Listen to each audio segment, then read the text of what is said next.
He had more than his fair share of natural gifts, an encyclopedic mind, a movie star's looks, a vast measure of curiosity, and the energy to pursue it to the ends of the earth. This is World News Tonight with Peter Jennings. For his last 22 years, he was the sole anchor of World News Tonight, helping us understand the major events of our generation. We are going to stay on the air until NASA tells us what it knows. Someone actually reached up and handed me a small piece of the wall that they had chipped away.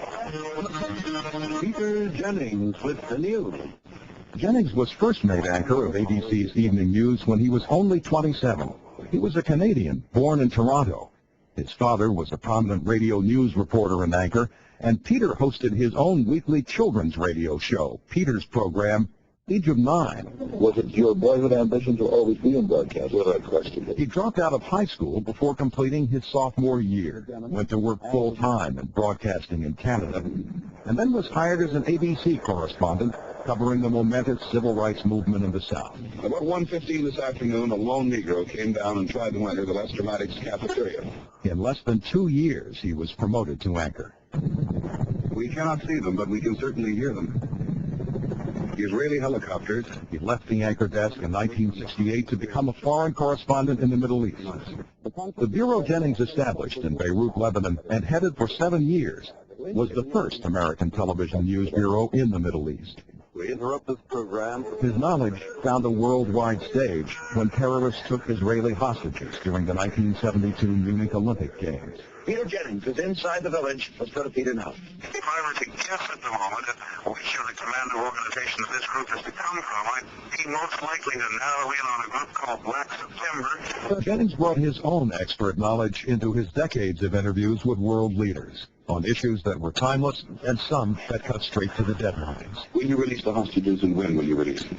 In the newsroom, his enthusiasm was palpable, applying the same energy to coverage of domestic issues that he had applied overseas. We've come to Detroit for 2 days to focus on jobs and the American worker And in one of the most exhilarating live broadcasts ever devised, Jennings stayed in his anchor chair for 24 hours to help welcome a new millennium. He was among a small group of witnesses who saw Saddam Hussein appear for the first time in an Iraqi court, and one of only 2 television journalists to witness the transfer of sovereignty to Iraq. We're talking about massive casualties here at the moment, and we have... He became an unforgettable presence on the one story that used every ounce of his reserve. I almost lost it a couple of times on 9/11.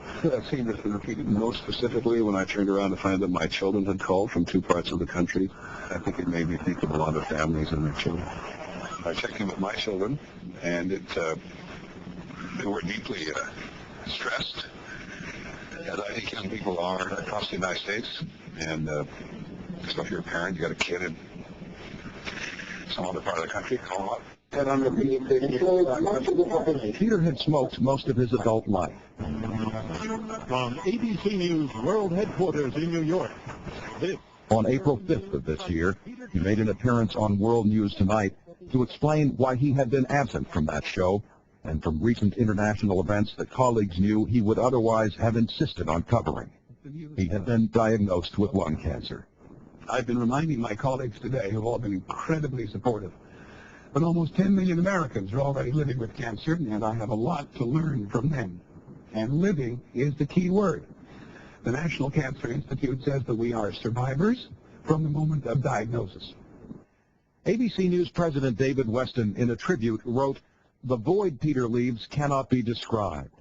But as much as we miss him, Peter Jennings will always be with us at ABC News, in our history, and who we are, and what we do, and the stories we care about." As for how he viewed his role, he described it 40 years ago, when he was still on the verge of an epic career. I'm fascinated by everything. There's just too much going on in too many places that I just daren't miss. He meant every word, and then he lived it.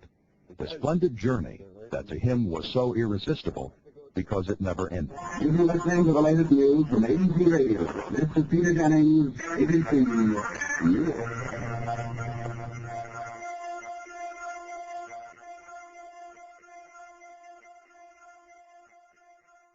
For other great news coverage, watch ABC News Now, available on AOL service.